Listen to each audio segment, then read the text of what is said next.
யோவான் முதலாவது அதிகாரம். 1. ஆதியிலே வார்த்தை இருந்தது, அந்த வார்த்தை தேவனிடத்திலிருந்தது, அந்த வார்த்தை தேவனாயிருந்தது. 2. அவர் ஆதியிலே தேவனோடிருந்தார். 3. சகலமும் அவர் மூலமாய் உண்டாயிற்று, உண்டானதொன்றும் அவராலேயல்லாமல் உண்டாகவில்லை. 4. அவருக்குள் ஜீவன் இருந்தது, அந்த ஜீவன் மனுஷருக்கு ஒளியாயிருந்தது. 5. அந்த ஒளி இருளிலே பிரகாசிக்கிறது, இருளானது அதை பற்றிக்கொள்ளவில்லை. 6. தேவனால் அனுப்பப்பட்ட ஒரு மனுஷன் இருந்தான், அவன் பேர் யோவான். 7. அவன் தன்னால் எல்லாரும் விசுவாசிக்கும்படி அந்த ஒளியை குறித்து சாட்சி கொடுக்க சாட்சியாக வந்தான்.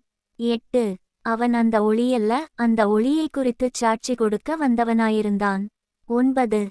உலகத்திலே வந்து எந்த மனுஷனையும் பிரகாசிப்பிக்கிற ஒளியே அந்த மெய்யான ஒளி. 10. அவர் உலகத்தில் இருந்தார், உலகம் அவர் மூலமாய் உண்டாயிற்று, உலகமோ அவரை அறியவில்லை. 11. அவர் தமக்குச் சொந்தமானதிலே வந்தார், அவருக்குச் சொந்தமானவர்களோ அவரை ஏற்றுக்கொள்ளவில்லை. 12. அவருடைய நாமத்தின்மேல் விசுவாசமுள்ளவர்களாய் அவரை ஏற்றுக்கொண்டவர்கள் எத்தனை பேர்களோ அத்தனை பேர்களும் தேவனுடைய பிள்ளைகளாகும்படி அவர்களுக்கு அதிகாரம் கொடுத்தார். 13. அவர்கள் இரத்தத்தினாலாவது மாம்ச சித்தத்தினாலாவது புருஷனுடைய சித்தத்தினாலாவது பிறவாமல் தேவனாலே பிறந்தவர்கள். 14. அந்த வார்த்தை மாம்சமாகி கிருபையினாலும் சத்தியத்தினாலும் நிறைந்தவராய் நமக்குள்ளே வாசம் பண்ணினார், அவருடைய மகிமையைக் கண்டோம், அது பிதாவுக்கு ஒரே பேரானவருடைய மகிமைக்கு ஏற்ற மகிமையாகவே இருந்தது. 15. யோவான் அவரை குறித்துச் சாட்சி கொடுத்து, எனக்கு பின்வருகிறவர் எனக்கு முன்னிருந்தவர், ஆகையால் அவர் என்னிலும் மேன்மையுள்ளவர் என்று நான் சொல்லியிருந்தேனே, அவர் இவர்தான் என்று சத்தமிட்டுக் கூறினான். 16. அவருடைய பரிபூரணத்தினால் நாம் எல்லாரும் கிருபையின் மேல் கிருபை பெற்றோம். 17. எப்படியெனில் நியாயப்பிரமாணம் மோசேயின் மூலமாய்க் கொடுக்கப்பட்டது, கிருபையும் சத்தியமும் இயேசு கிறிஸ்துவின் மூலமாய் உண்டாயின. 18. தேவனை ஒருவனும் ஒரு காலும் கண்டதில்லை, பிதாவின் மடியிலிருக்கிற ஒரேபேரான குமாரனே அவரை வெளிப்படுத்தினார். 19. எருசலேமிலிருந்து யூதர்கள் ஆசாரியரையும் லேவியரையும் யோவானிடத்தில் அனுப்பி, நீர் யார் என்று கேட்டபொழுது. 20. அவன் மறுதலியாமல் அறிக்கையிட்டதுமன்றி, நான் கிறிஸ்து அல்ல என்றும் அறிக்கையிட்டான். 21. அப்பொழுது அவர்கள், பின்னை யார்? நீர் எலியாவா என்று கேட்டார்கள். அதற்கு, நான் அவன் அல்ல என்றான். நீர் தீர்க்கதரிசியானவரா என்று கேட்டார்கள். அதற்கும், அல்ல என்றான். 22. அவர்கள் பின்னும் அவனை நோக்கி, நீர் யார்? எங்களை அனுப்பினவர்களுக்கு நாங்கள் உத்தரவு சொல்லும்படிக்கு உம்மை குறித்து என்ன சொல்லுகிறீர் என்று கேட்டார்கள். 23. அதற்கு அவன், கர்த்தருக்கு வழியைச் செவ்வை பண்ணுங்கள் என்று ஏசாயா தீர்க்கதரிசி சொன்னபடியே நான் வனாந்தரத்திலே கூப்பிடுகிறவனுடைய சத்தமாயிருக்கிறேன் என்றான். 24. அனுப்பப்பட்டவர்கள் பரிசேயராயிருந்தார்கள். 25. அவர்கள் அவனை நோக்கி, நீர் கிறிஸ்துவுமல்ல, எலியாவுமல்ல, தீர்க்கதரிசியானவருமல்லவென்றால் ஏன் ஞானஸ்நானம் கொடுக்கிறீர் என்று கேட்டார்கள். 26. யோவான் அவர்களுக்கு பிரதியுத்தரமாக, நான் ஜலத்தினாலே ஞானஸ்நானம் கொடுக்கிறேன், நீங்கள் அறியாதிருக்கிற ஒருவர் உங்கள் நடுவிலே நிற்கிறார். 27. அவர் எனக்கு பின்வந்தும் என்னிலும் மேன்மையுள்ளவர், அவருடைய பாதரட்சையின் வாரை அவிழ்ப்பதற்கும் நான் பாத்திரனல்ல என்றான். 28. இவைகள் யோர்தானுக்கு அக்கரையில் யோவான் ஞானஸ்நானம் கொடுத்த பெத்தாபராவிலே நடந்தன. 29. மறுநாளிலே யோவான் இயேசுவை தன்னிடத்தில் வரக்கண்டு, இதோ உலகத்தின் பாவத்தைச் சுமந்து தீர்க்கிற தேவ ஆட்டுக்குட்டி. 30.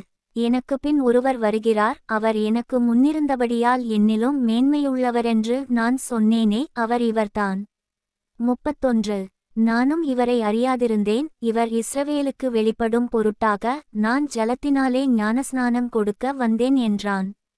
32. பின்னும் யோவான் சாட்சியாகச் சொன்னது, ஆவியானவர் புறாவைப் போல வானத்திலிருந்திறங்கி இவர் மேல் தங்கினதைக் கண்டேன். 33. நானும் இவரை அறியாதிருந்தேன், ஆனாலும் ஜலத்தினால் ஞானஸ்நானம் கொடுக்கும்படி என்னை அனுப்பினவர், ஆவியானவர் இறங்கி யார்மேல் தங்குவதை நீ காண்பாயோ, அவரே பரிசுத்த ஆவியினால் ஞானஸ்நானம் கொடுக்கிறவரென்று எனக்குச் சொல்லியிருந்தார். 34. அந்தப்படியே நான் கண்டு, இவரே தேவனுடைய குமாரன் என்று சாட்சி கொடுத்து வருகிறேன் என்றான். 35. மறுநாளிலே யோவானும் அவனுடைய சீஷரில் 2 பேரும் நிற்கும்போது, 36. இயேசு நடந்து போகிறதை அவன் கண்டு, இதோ தேவ ஆட்டுக்குட்டி என்றான். 37. அவன் அப்படிச் சொன்னதை அவ்விரண்டு சீஷரும் கேட்டு இயேசுவுக்கு பின் சென்றார்கள். 38. இயேசு திரும்பி அவர்கள் பின்செல்லுகிறதைக் கண்டு, என்ன தேடுகிறீர்கள் என்றார். அதற்கு அவர்கள், ரபி, நீர் எங்கே தங்கியிருக்கிறீர் என்று கேட்டார்கள். ரபி என்பதற்கு போதகரே என்று அர்த்தமாம். 39. அவர், வந்து பாருங்கள் என்றார். அவர்கள் வந்து அவர் தங்கியிருந்த இடத்தைக் கண்டு அன்றைய தினம் அவரிடத்தில் தங்கினார்கள். அப்பொழுது ஏறக்குறைய 10 மணி வேளையாயிருந்தது. 40. யோவான் சொன்னதைக் கேட்டு அவருக்கு பின் சென்ற 2 பேரில் ஒருவன் சீமோன் பேதுருவின் சகோதரனாகிய அந்திரேயா என்பவன். 41.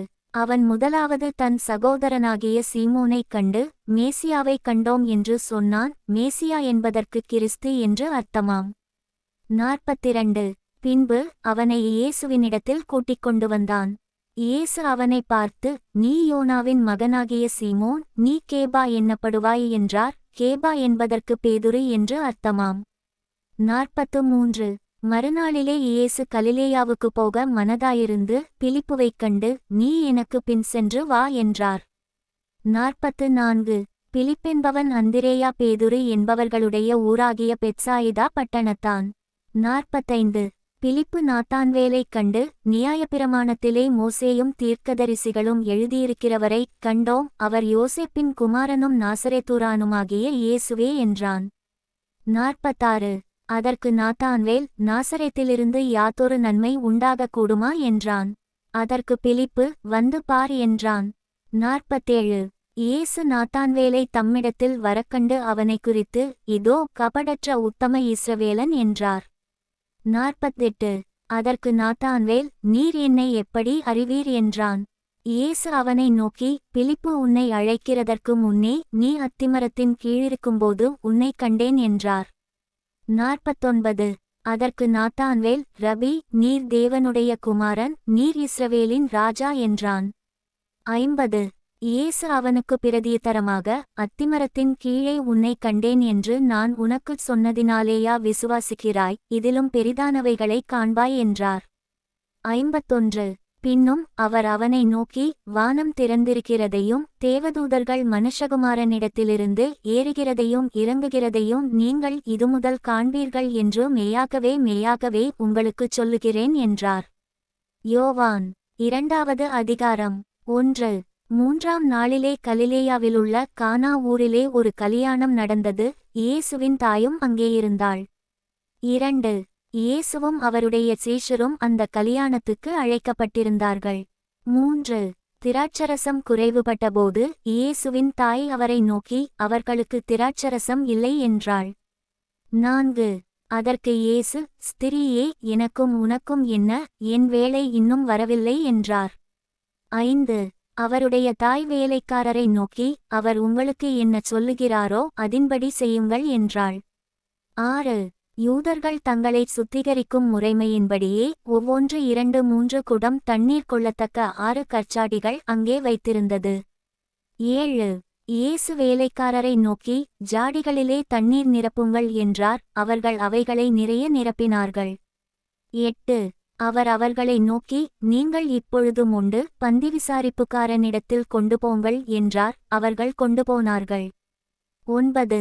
அந்த திராட்சரசம் எங்கேயிருந்து வந்ததென்று தண்ணீரை மொண்ட வேலைக்காரருக்கு தெரிந்ததேயன்றி பந்தி விசாரிப்புக்காரனுக்கு தெரியாததினால் அவன் திராட்சரசமாய் மாறின தண்ணீரை ருசி பார்த்தபோது மணவாளனை அழைத்து, 10. எந்த மனுஷனும் முன்பு நல்ல திராட்சரசத்தை கொடுத்து ஜனங்கள் திருப்தியடைந்த பின்பு ருசி குறைந்ததை கொடுப்பான், நீரோ நல்ல ரசத்தை இது வரைக்கும் வைத்திருந்தீரே என்றான். 11. இவ்விதமாக இயேசு இந்த முதலாம் அற்புதத்தை கலிலேயாவிலுள்ள கானா ஊரிலே செய்து தம்முடைய மகிமையை வெளிப்படுத்தினார். அவருடைய சீஷர்கள் அவரிடத்தில் விசுவாசம் வைத்தார்கள். 12. அதன்பின்பு அவரும் அவருடைய தாயாரும் அவருடைய சகோதரரும் அவருடைய சீஷரும் கப்பர்நாகூமுக்கு போய் அங்கே சில நாள் தங்கினார்கள். 13. பின்பு யூதருடைய பஸ்கா பண்டிகை சமீபமாயிருந்தது. அப்பொழுது இயேசு எருசலேமுக்குப் போய் 14. தேவாலயத்திலே ஆடுகள் மாடுகள் புறாக்களாகிய இவைகளை விற்கிறவர்களையும் காசுக்காரர் உட்கார்ந்திருக்கிறதையும் கண்டு 15 கயிற்றினால் ஒரு சவுக்கையுண்டு பண்ணி அவர்கள் யாவரையும் ஆடுமாடுகளையும் தேவாலயத்துக்கு புறம்பே துரத்திவிட்டு காசுக்காரருடைய காசுகளை கொட்டி பலகைகளை கவிழ்த்து போட்டு 16 புறா விற்கிறவர்களை நோக்கி இவைகளை இவ்விடத்திலிருந்து எடுத்துக்கொண்டு போங்கள், என் பிதாவின் வீட்டை வியாபார வீடாக்காதிருங்கள் என்றார். 17 அப்பொழுது உம்முடைய வீட்டை குறித்து உண்டான பக்திவைராக்கியம் என்னை பட்சித்தது என்று எழுதியிருக்கிறதை அவருடைய சீஷர்கள் நினைவுகூர்ந்தார்கள். 18 அப்பொழுது யூதர்கள் அவரை நோக்கி, நீர் இவைகளைச் செய்கிறீரே, இதற்கு என்ன அடையாளத்தை எங்களுக்குக் காண்பிக்கிறீர் என்று கேட்டார்கள். 19 இயேசு அவர்களுக்கு பிரதியுத்தரமாக, இந்த ஆலயத்தை இடித்து போடுங்கள், 3 நாளைக்குள்ளே இதை எழுப்புவேன் என்றார். 20 அப்பொழுது யூதர்கள், இந்த ஆலயத்தை கட்ட 46 வருஷம் சென்றதே, நீர் இதை 3 நாளைக்குள்ளே எழுப்புவீரோ என்றார்கள். 21 அவரோ தம்முடைய சரீரமாகிய ஆலயத்தை குறித்து பேசினார். 22 அவர் இப்படிச் சொன்னதை அவர் மரித்தோரிலிருந்தெழுந்த பின்பு அவருடைய சீஷர்கள் நினைவுகூர்ந்து வேதவாக்கியத்தையும் இயேசு சொன்ன வசனத்தையும் விசுவாசித்தார்கள்.